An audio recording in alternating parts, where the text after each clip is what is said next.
한때는 전 세계 모든 사람들에게 존경을 받던 한 사람이 있었습니다. 바로 골프 황제 타이거 우즈가 되는 거죠. 우즈는요, 단순히 운동을 잘하는 선수의 수준을 뛰어넘어서서 그 당시 1990년대 그리고 2000년대 초반을 살아갔던 그 당시 사람들의 아이콘으로 평가를 받게 됩니다. 여러분들, 타이거 우즈가 꽤 골프를 잘 친 사람이다라는 것은 기억을 하시죠. 그런데 우즈가 전 세계 랭킹 1위를 기록했던 기간이 얼마나 되는지 아십니까? 자그마치 683주 동안이나 이 1위 자리, 남자 골프의 전 세계 1위라고 하는 자리를 놓치지를 않았어요. 이게 한 어느 정도나 될까요? 13년이 넘습니다. 13년이 넘는 기간 동안이나 이 타이거 우즈는요, 전 세계 랭킹 1위라고 하는 자리를 단 한 번도 내어준 적이 없어요. 실력이 이렇게 좋다 보니까 자연스럽게 이 경제적인 수입도 함께 늘어나게 됩니다. 타이거 우즈는 골프를 넘어서서 다양한 방면에서 아주 많은 경제적인 부를 가지게 되었고요. 또 골프를 칠 때 집중하는 이 우즈의 모습을 여러분들 기억해 보신다면 정말로 남자로서도 진지하고 참 매력적인 모습을 가지고 있는 사람으로 우리가 기억할 수 있습니다. 누가 봐도 완벽한 가정을 가지고 있었어요. 스웨덴 출신의 모델이었죠, 아내가. 그런 아름다운 여인과 아름다운 가정을 가지고 있었던 것이 바로 타이거 우즈였습니다. 그래서 많은 사람들이 우즈를 보면서 저 사람은 모든 것을 다 가지고 있는 사람이라고 치켜 세우기도 했습니다. 그런데 2009년입니다. 바로 그 모든 것이 완벽해 보이던 남자 타이거 우즈가 전 세계를 충격에 빠뜨리는 그런 사건이 일어나게 되었죠. 수도 없이 많은 스캔들과 또한 수도 없이 많은 불륜 사건들이 한꺼번에 미디어를 통해서 빵 하고 터져버리게 됩니다. 그렇게 모든 것이 완전해 보였던 이 남자, 사람, 우즈의 그 결혼과 가정은 산산조각이 나고 말아요. 사람들은 그렇게 무너지는 우즈를 보면서 질문을 했다고 합니다. 도대체 부족함이 없는 우즈가 왜? 뭐가 부족해서 당신이 이런 일을 하였습니까? 이후에 가졌던 기자회견에서 우즈는 담담하게 하지만 솔직하게 자신의 이야기를 고백하게 됩니다. 저는요, 세상 모든 것들의 중심이, 세상 모든 일들의 중심과 주인이 저라고 생각하며 살아왔던 것 같습니다. 이 말이 바로 우즈에게 지금까지 일어났던 여러 가지 상황들과 일들을 그대로 보여주고 있는 말이 될 겁니다. 문제는요, 타이거 우즈가 가지고 있었던 굉장한 실력이 있었던 것이 아니에요. 우즈가 성공했던 것에 그 이유가 있었던 것이 아니고 또 우즈의 옆에서 그를 유혹했던 그 많은 사람들에게도 문제가 있었던 것이 아닙니다. 모든 것을 전부 다 가지고 있어 보였던 사람, 그래서 모든 것이, 그 삶의 모든 것이 전부 다 완벽해 보였던 사람, 타이거 우즈의 진짜 문제는요, 내가 내 삶의 주인으로 착각하고 살았던 것에서부터 이 모든 일들이 시작이 되었다라는 거예요. 타이거 우즈의 삶에는 규칙이 있었습니다. 룰이 있었습니다. 하지만 그 삶에는 절제, 셀프 컨트롤이 없었고요. 타이거 우즈의 삶에는 규칙이 있었지만은 순종, 오비디언스라고 하는 것은 없었어요. 사람들의 눈이 있고 규칙이 있는 골프장 안에서는 내가 모든 것이 완벽해 보이는 것처럼 살아갔지만은 사람들의 눈이 없고 사람들의 규칙이 없는 골프장 밖에서는 내 생각과 내 마음과 내 교만함과 내 욕심을 마음대로 이루어질 수 있도록 그냥 내어 버려 두었던 겁니다. 왜 그랬겠습니까? 왜 그렇게 행동을 했겠습니까? 이거예요. 이 상황이 하나님께서 기뻐하시고 하나님의 마음에 하나가 되는 일인가가 아니라 내가 중심이 되는 거예요. 내가 이거 원하는 건가? 그래서 내가 이거 하고 싶은 건가? 라고 하는 내 중심의 생각과 내 중심의 기준이 나를 붙들어 버렸던 겁니다. 그러기에 겉으로 보이는 우주의 삶은 참 화려하고 성공적인 삶을 살아가는 사람처럼 보였을지 몰라도 세상의 참된 주인 되시는 하나님과 하나님이 인도하시는 말씀이 없는 그 우주의 삶은 그 안에서부터, 그 중심에서부터 나락으로 완전하게 무너지고 있었던 거예요. 자, 오늘 말씀으로 돌아옵니다. 본문의 말씀의 배경을 함께 나누겠습니다. 여호수아는요, 이제 가나안 땅 정복 전쟁을 모두 다 마쳤어요. 그리고 그 때에 이제 이스라엘 모든 백성들을 세겜이라고 하는 도시로 불러 모읍니다. 그리고 그의 유언과도 같은 마지막 이야기를 이스라엘 백성들에게 남기는 거예요. 이제 전쟁은 끝났습니다. 가나안 땅의 모든 지파는 여러분들에게 다 알맞게 나누어지게 되었어요. 이제 우리가 하나님의 백성으로서 고민해야 되는 것은 이 땅을 어떻게 빼앗고 이 땅을 어떻게 싸우면서 정복하면서 살아가는 것인가가 아니라 이제는 하나님께서 은혜로 우리에게 주신 이 가나안 땅을 우리가 어떻게, 하나님의 백성된 우리가 어떻게 은혜롭고 능력 있게 살아가야 하는가라고 하는 고민이 우리 삶의 문제가 되어야 됩니다. 그 고민이 우리 삶의 방향이 되어야 합니다. 라고 하는 말씀을 전하게 됩니다. 왜냐하면요, 그 땅 가나안에는 아직까지도 누가 살고 있었습니까? 아직 가나안 사람들이 살고 있었어요. 가나안 사람들이 어떤 사람이에요? 하나님을 안 믿어요. 바알과 아세라와 같은 우상들을 섬기고 있던 가나안 민족이었어요. 그 사람들의 문화가 아직까지도 가나안 땅에 있었고 그 사람들을, 가나안 이스라엘 백성들을 유혹할 수 있는 여러 가지 내용들이 아직도 가득해 있던 곳이 가나안 땅이었던 겁니다. 그런 상황 속에서 여호수아는 믿음의 먼저 선자로서 하나님의 백성 이스라엘을 향해서 다른 것도 아니에요. 딱 한 가지예요. 딱 한 가지. 딱 한 가지를, 한 가지 메시지를 이스라엘 백성들에게 선포합니다. 하나님을 섬기든지, 그렇지 않으면 우상을 섬기든지, 너희는 너희 삶의 주인을 오늘 선택하라. 나와 내 가정은 오직 여호와 하나님 한 분만을 섬기겠노라. 그러니까 여호수아서 24장에 나오는 말씀의 핵심은 선택입니다. 선택. 오늘날 예수님을 믿는 가정은 참 많이 있습니다. 예수님을 우리 삶에 초청해요. 우리 가정으로 초청합니다. 그래서 주님 앞에서 예배 드려요. 기도해요. 주님을 의지합니다. 하지만 정작 내 인생에서 중요한 순간을 만나게 되면은 예수님을 결정하는 가정, 그렇게 예수님이 우리 가정의 주인 되시는 가정, 통치하시고 다스리시는 가정은 생각보다 많지 않습니다. 내 죄 문제를 용서받기 위해서 예수님을 믿어요. 하지만은 여전히 내 삶의 주권, 롤십, 내 삶의 결정권, 디시즌이라고 하는 것은 주님 앞에 내놓지 않는 거예요. 예수님을 믿는다고 하지만은 주님 앞에 내 삶을 내어놓지 않는 거예요.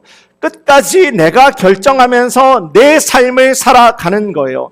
신앙생활을 하기는 하지만은 늘 중요한 순간에는 하나님 마음보다도 더 앞서는 내 생각, 늘 중요한 순간에는 하나님의 말씀보다도 더 앞서는 내 소망을 선택하면서 살아가는 거예요. 그런 이스라엘 백성들에게 여호수아는 또한 오늘을 살아가면서 신앙생활을 하는 우리 성도님들을 향해서 아버지 하나님의 말씀은 단순하지만은 아주 무거운 질문 한 가지를 이 시간 여러분들에게도 도전을 하고 있는 겁니다. 그래서 우리 가정의 주인은 누구로? 그래서 우리 가정, 나의 참된 주인은 누구와 무엇을 가지고 기준으로 삼고 우리 가정은 살아가기를 원하십니까? 여러분들의 가정은 무엇을 주인으로 삼고 그 주인을 따라서 살아가기를 원하십니까? 예수님이 주인 되시는 가정은요, 가장 먼저 선택의 기준이 달라요. 예수님이 주인 되시는 가정을 이렇게 보면은요, 선택의 기준이 다르다는 것을 우리가 볼 수 있습니다. 오늘 말씀에서 여호수아는 다음과 같이 선포합니다. 15절 하반절 말씀 이렇게 기록을 합니다. 너희가 섬길 자를 오늘 택하라. 우리 믿음의 문제라고 하는 거 있잖아요. 우리 신앙의 문제. 믿음의 문제라고 하는 것은 내 바쁘고 내 중요한 일들을 먼저 다 한 다음에 그 다음 언젠가 나에게 여유가 생긴다면, 나에게 시간이 생긴다면은 그때 가서 내가 한번 진지하게 고민해 볼게요. 진지하게 생각해 볼게요. 라고 하는 그런 여유 있는 문제가 우리의 믿음의 문제, 우리 신앙의 문제가 아니라고 하는 것을 우리 성도님들 꼭 아시기를 바랍니다. 우리 믿음의 문제는요, 오늘의 문제예요.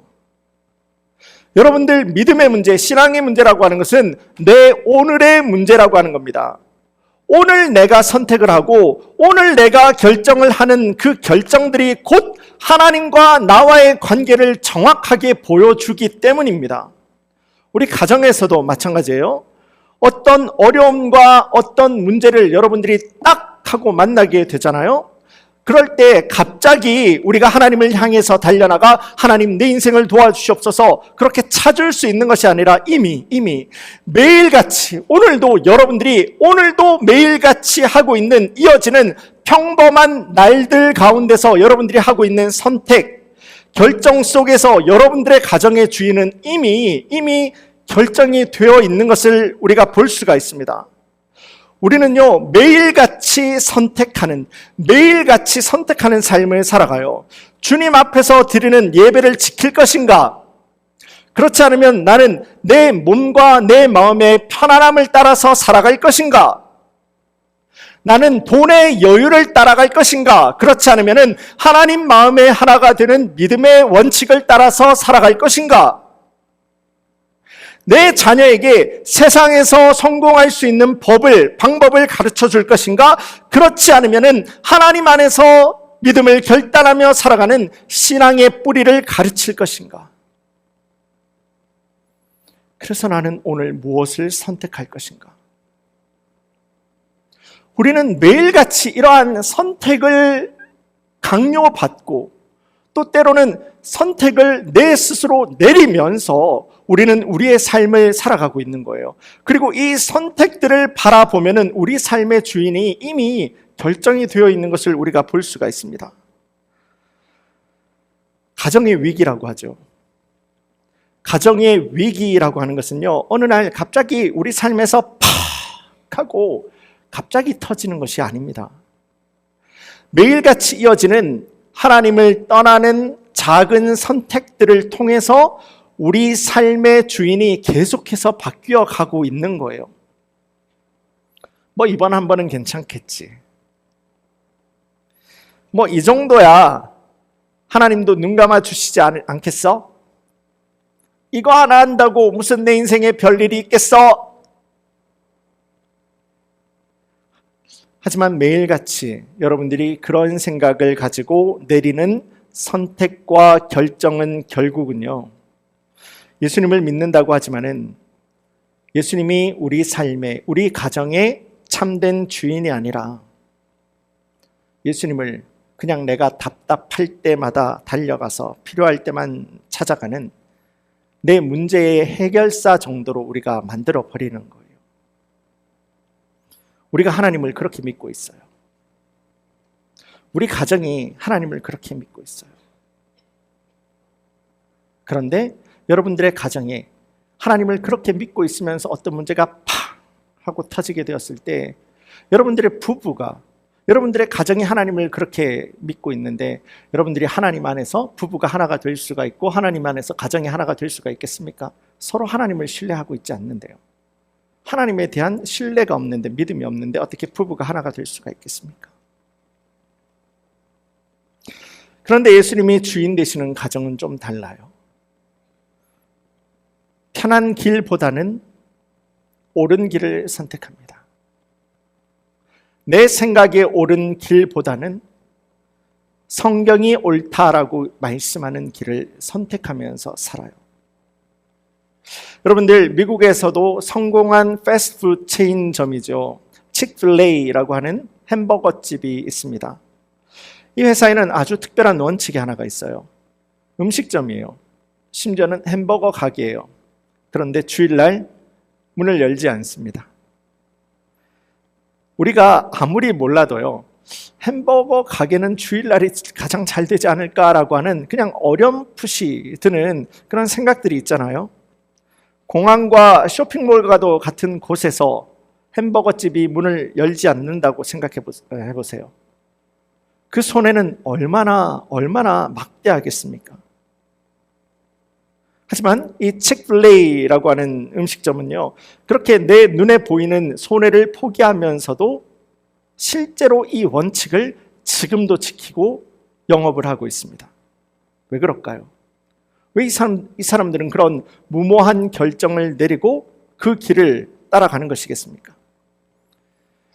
치크필레이의 창업자는 다음과 같이 이야기를 합니다. 인터뷰한 내용이에요. 우리는 이 사업의 기준을 포기하고 싶지 않습니다. 이 사업의 기준을 포기하고 싶지 않습니다라고요. 그러면서 이야기를 이어갑니다. 모든 직원들이 예배를 드릴 수 있도록 해주는 것. 그래서 우리 삶의 주인이 하나님 되심을 모두가 알게 하는 것. 이것이 바로 이 사업의 기준입니다. 이 믿음의 기준을 한번 선택하고 끝까지 밀어붙이는 일은 그리 쉬운 결정이 아니었을 거예요. 그리고 아마도 그 내부에서는 지금도 이 일에 대해서 주일날 우리가 문을 닫습니다라고 하는 일에 대해서 아직까지도 그 안에서는 내부적으로는 굉장히 논쟁을 벌이지 않을까 이렇게 생각해 봅니다. 하지만 내가 좋고 내가 편안한 길보다 하나님 보실 때에 옳은 선택을 하게 되었던 것이고 그것을 놓치지 않겠다라고 이야기를 하는 거예요. 그냥 지금도 밀어붙이고 있는 거예요. 이것이 바로 지금도 살아서 역사하시는 예수님을 참으로 의지하고 믿고 살아가는 사람과 가정, 그리고 직장과 비즈니스에 무언가 다른 능력 있는 믿음의 선택이고 그러한 결정이 아니겠습니까?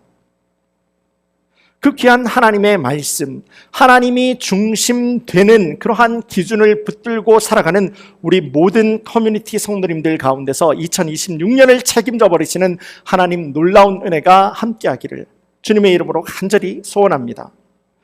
예수님의 주인 되시는 가정이라고 하는 것은 한 걸음 더 나아갑니다. 여기서 한 걸음 더 나아가서 우리 가정의 중심에 있는 부부가, 가정의 중심은 부부예요. 남편과 아내예요. 가정의 중심은 부부입니다. 이 부부가 함께 예수님의 주권을 인정하게 돼요.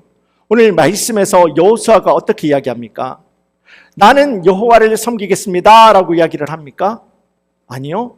나와 내 집은 여호와를 섬기겠노라. 나와 내 집은 여호와를 섬기겠노라 라고 믿음으로 선포를 하게 됩니다. 어제 아침에 새로운 한 해를 준비하는 특별 새벽 예배, 우리 5일차 예배의 주제였습니다.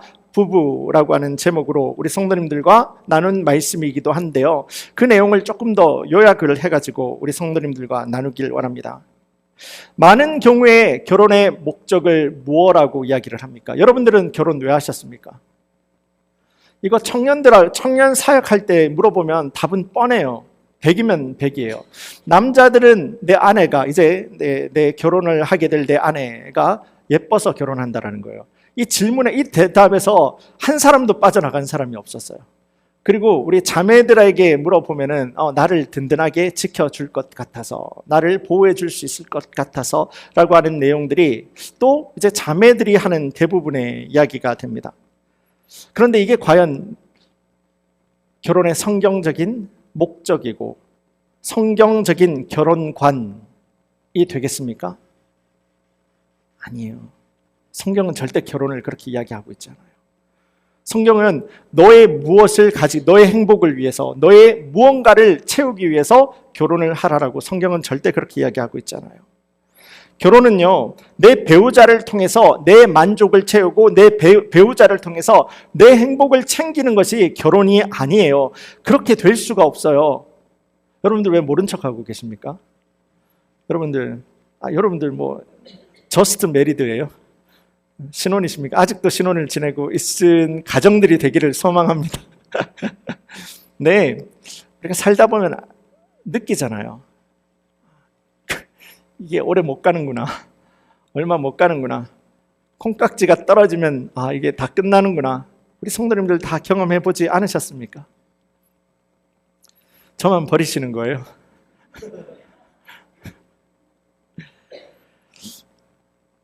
그렇게 될 수가 없어요. 다른 두 사람이에요. 다른 두 사람이 하나가 되어서 삶을 살아가는 과정에는요, 때로는 내 안에서 도저히 용납되지 않고 도저히 허락되지 않는 모습을 상대 배우자를 통해서 볼 때가 있어요. 늘 양말은 뒤집어져 있다고요. 왜 빨래는 빨래통이 아니라 늘 소파 위에 던져져 있고, 왜 꼭 식탁 의자에 걸려져 있고, 그런 것을 볼 때마다 내 안에서 화가 이렇게 올라오다가도 시간이 지나면은 그냥 사람이 지치게 되잖아요. 포기하게 되잖아요.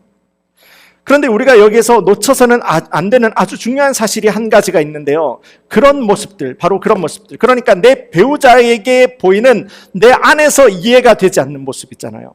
여러분의 배우자에게서 보이는 내가 도저히 용서가 안 되는 그 모습은요, 사실 여러분들에게 보여주시는, 하나님이 바로 여러분들에게 보여주시는, 여러분들이 다듬어져야 되는 나의 교만함이고 나의 부족함이고 나의 욕심이다라는 사실을 우리 성도님들 아셔야 돼요. 내가 보기 싫어하는 모습을 가진 그 사람을 하나님께서는요, 살리시기 위해서 하나님께서는 자신의 단 하나밖에 없는 아들 예수를 이 땅에 보내주셨어요. 내가 보기 싫어하는 그 모습을 가지고 있는 그 사람을 위해서 예수님께서는 십자가에서 달려 돌아가셨다고요. 나는 보기 싫어요. 나는 정말 꼴도 보기 싫은 바로 그 모습을, 그 사람을 하나님께서는 세상 어떤 사람들보다 존귀한 나의 자녀라라고 하나님께서는 말씀하시는 겁니다. 그래서 때로는 여러분들의 배우자를 바라볼 때 내 안에 일어나는 분노 있잖아요. 내 안에 일어나는 화라고 하는 것은 그 사람의 문제가 아니에요.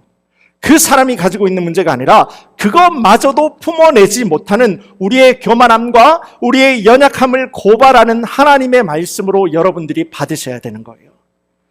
그래서 내가 깎여야 되는 거예요. 내가 깎여야 되는 거예요. 내가 하나님 안에서 깎이고 내가 하나님의 말씀으로 변화됨으로써 내 배우자를 품어줄 수가 있는 거예요. 이것이 바로 성경이 이야기를 하는 거룩함, 예수님을 닮아가는 거룩함이라고 하는 것이고, 결혼의 목적은 거룩함이에요. 결혼의 목적은 행복이 아니에요. 행복은 우리가 거룩한 그러한 결혼의 관계, 결혼의 삶을 살아갈 때 하나님께서 자연스럽게 허락하시는 은혜인 거예요. 축복인 거예요. 행복이 우리의 결혼 생활의 목적이 될 수가 없어요. 거룩함이에요. 예수님을 닮은 그 거룩함을 닮아가는 거, 그게 바로 결혼의 목적이에요. 그렇게 내가 기준이 아니라 하나님과 하나님의 말씀 안에서 우리 부부가 하나가 되어지는 것이고, 궁극적으로 그렇게 하나님의 말씀 안에서 함께 거룩해지면서, 함께 깎여지면서 만들어가는 것이 교회인 거예요. 신앙생활 할 때도 그래요. 저 집사님, 저 권사님 저래서. 아니요, 내 안에서 소화가 되지 않는 여러분들이 깎여야 되는 모습이다라고 하는 거예요. 신앙은요, 이렇게 예수님을 내 삶의 구원주, 그리고 지금도 나와 함께 하시는 내 삶의 참된 주인으로 고백하는 개인적인 그런 하나님을 만남, 예수님과의 만남을 통해서 우리는 그렇게 신앙생활을 시작하게 됩니다. 하지만 이렇게 예수님을 닮아가기를 선택하고 주님을 따라가는 가정은요, 부부가 함께 건강한 신앙 고백을 함께 할 수밖에 없어요. 내가 내 삶의 반쪽을 향해서 기도하고 내 삶의 반쪽을 향해서 내가 깎여가요. 그런데 이 나와 내 배우자가 주님 앞에서 함께 드리는 그러한 신앙 고백이 어떻게 세워지지 않을 수가 있겠습니까? 신앙은 함께 성장하는 거예요.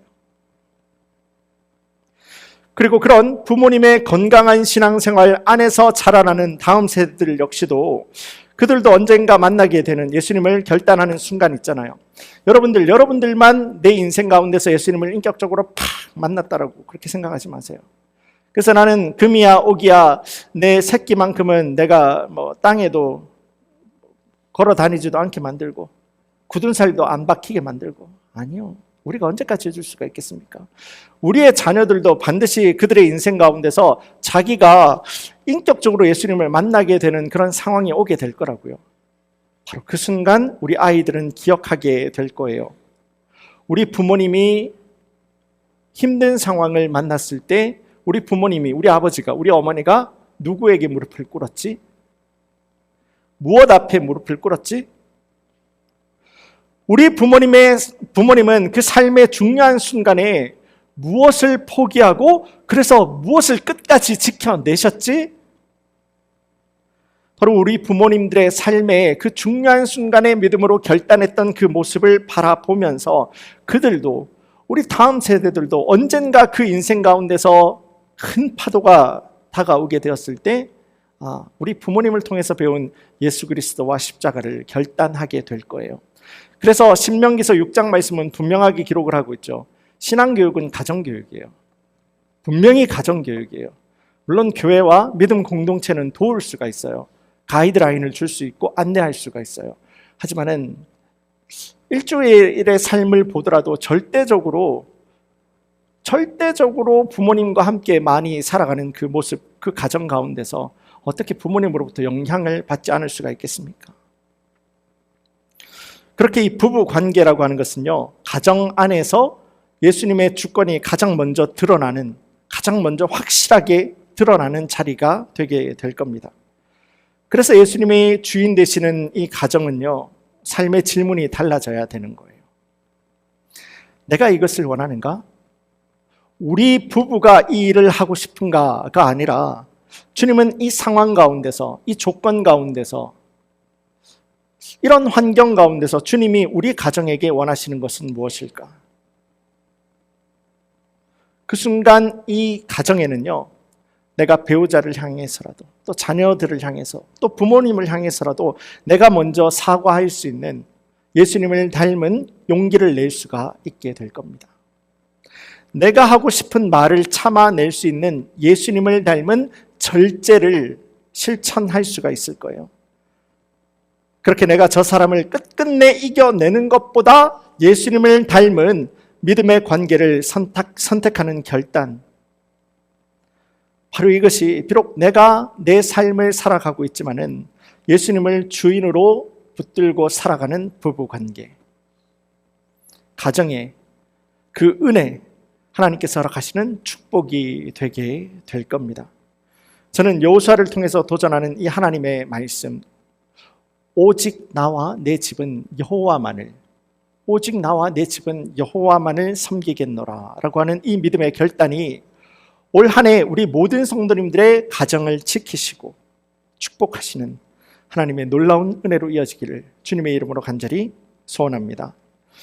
자, 예하드라고 하는 구약의 히브리 단어가 있는데요, 일치하다, 연합한다 라고 하는 단어예요. 예하드, 일치하다, 연합한다. 여러분들도 신앙생활 할 때 그런 적 있잖아요. 내가 이런 것을 간절하게 소망하고 기도했는데 하나님께서 하나님의 인도하심 가운데서 응답해 주시는 거예요. 여러분들의 기도를 이렇게 인도해 주시는 거예요. 바로 그 모습입니다. 그러니까 하나님의 말씀 가운데서 하나님과 내 삶이 하나가 되어지는 것, 바로 그것이 예하드가 되는 거예요. 우리가 살아가고 있는 이 때를 마지막 때라고 이야기를 합니다. 우리가 살아가고 있는 이 마지막 때, 참 이 위험한 때, 이 중요한 때 우리가 반드시 기억해야 되는 것이 바로 이 예하드의 모습이 아니겠습니까? 주님 앞에서 우리가 가져야 되는 믿음의 영성이 아니겠습니까? 준비된 화면 부탁드립니다. 여러분들이 보시는 이 그림이 바로 예하드가 되는 거예요. 하늘을 보십시오. 하늘에 있는 그 구름과 산에 있는 그 아름다운 산의 모양, 그리고 양옆으로 쫙 펼쳐져 있는 저 나무들이 호숫가에 어떻게 보이고 있습니까? 일그러집니까? 아니죠. 그 호숫가가 저게 여러분들 그림을 앞뒤로 바꾸더라도 어디가 앞인지 어디가 뒤인지도 모를 만큼 그 하늘의 모습이 그대로 반영이 되고 있는 것을 여러분들 보실 수가 있을 거예요. 그게 예하드입니다. 하나님의 마음과 하나님의 말씀과 하나가 되는 우리의 삶. 하지만 우리가 저렇게 살아가려고 할 때 사단이 우리의 마음을 가만히 놓아두지 않죠? 우리 마음의 호수를 가만히 놓아주지 않습니다. 자꾸 돌멩이를 하나씩 던져요. 그래서 우리의 마음의 호수가 저렇게 하늘을 제대로 반영하지 못하도록 자꾸 흔들리도록 자꾸 일그러지도록 만들어요. 그렇게 하나님의 마음과 하나님의 말씀이 우리 안에서 우리의 가정 가운데서 자꾸 무너지도록 만들어가는 거예요. 그런데 바로 그 순간에 여러분들의 가정 가운데, 여러분들의 부부 가운데서도 그렇게 우리가 하나님의 말씀과 하나님의 마음이 무너지게 되는 그 순간에 이러한 질문을 여러분들 스스로에게 던지기를 원합니다. 우리는 왜 예배를 드려야 되는가? 우리는 왜 하나님의 말씀 앞에 서야 되는가? 우리는 왜 기도를 드려야 하는가? 그래서 우리 가정은 왜 예수님의 주인이 되는 가정이 되어야 하는가? 우리는 늘 흔들릴 수밖에 없어요. 어쩔 수 없이라도 우리의 죄와 연약함 때문에 우리는 흔들릴 수밖에 없어요. 그런 흔들리는 호수가 하나님을 그대로 반영을 할 수 있는 방법은 우리 마음으로 이루어질 수 있는 것이 아니에요. 주님 안에서, 하나님의 말씀 안에서, 하나님의 다스리심과 통치 안에서, 그러니까 예수님이 주인 되시는 그 상황 가운데서 우리는 하늘의 뜻이 하늘에서 이루어진 것과도 같이 땅에서도 이루어지이다. 그게 예하드예요. 하나님의 뜻이 우리 삶에 그대로 투영이 되고 하나님의 뜻이 내 삶 가운데서 그대로 이루어지는 것. 바로 그것이 예수님이 주인 되시는 가정이고 은혜롭고 능력 있는 자녀의 삶을 살아갈 수 있는 하나님의 축복의 가정이 되어지는 겁니다. 말씀 정리하겠습니다. 오직 나와 내 집은 여호와를 섬기겠노라 하는 이 말씀은요, 내가 필요할 때만 하나님을 찾겠습니다 라고 하는 그런 이야기가 아니에요. 나는 불편할 때도 있어요. 하나님의 말씀을 따라가는 것이 귀찮을, 불편하고 오히려 화가 날 때도 있을 겁니다. 그런데도 예수님의 주인 되시는 가정은요, 세상 그 어떤 상황과 조건 가운데서도 하나님의 말씀 앞에 우리 가정의 주권, 롤십을 내어놓는 거예요. 우리 가정의 디시전, 결정권을 내어놓는 거예요. 하나님 말씀은 그런 인생을 살아갈 때 너희 가정에게 문제가 없게 만들 것이다 이야기하지 않아요? 문제는 분명히 있을 겁니다. 하지만 하나님께서 그 가정을 책임지고 인도하시는, 하나님이 주인 되어 주시는 가정이 내 가정으로 내가 이끌어 가겠다라는 겁니다. 그러므로 주인이 하나님으로 분명한 가정은요, 그렇게 하나님 앞에서 믿음을 든든하게 붙드는 믿음의 가정은요, 세상 앞에서 흔들리지가 않아요. 유혹 앞에서 흔들리지가 않아요. 타이거 우즈의 문제가 뭐였다고 했습니까? 그가 돈을 많이 벌었으니까 문제입니까? 아니요. 그 옆에 그를 유혹했던 그 많은 그런 상황들이 그 문제였겠습니까? 아니요. 그런 문제는 우리가 똑같이 매일같이 우리가 만나고 살아가게 된다고요. 문제가 없는 것이 아니라 그 문제 가운데서도 우리가 하나님을 내 삶의 결정권을 내어놓을 때 그분이 다스리시는 하나님의 나라를 능력 있게 살아갈 수가 있는 거예요. 번지르르한 삶이 아니라 내실이 단단한 믿음의 가정이, 믿음의 부부가 되어질 수 있을 겁니다. 그런 놀라운 은혜의 역사심이 예수님이 주인 되시는 가정을 믿음으로 결단하는 우리 모든 성도님들 가운데서 채워주시고 넘치게 하시는 축복으로 임하기를 주님의 이름으로 간절히 축원합니다. 함께 기도드리겠습니다.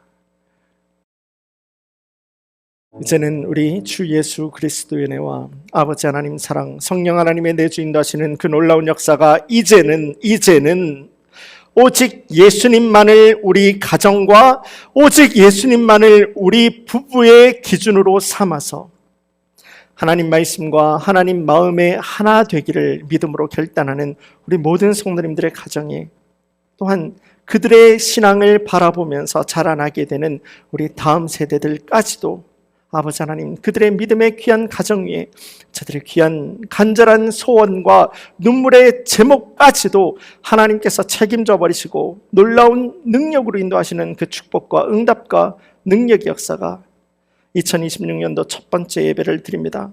지금으로부터 영원까지 함께 할지어다. 아멘.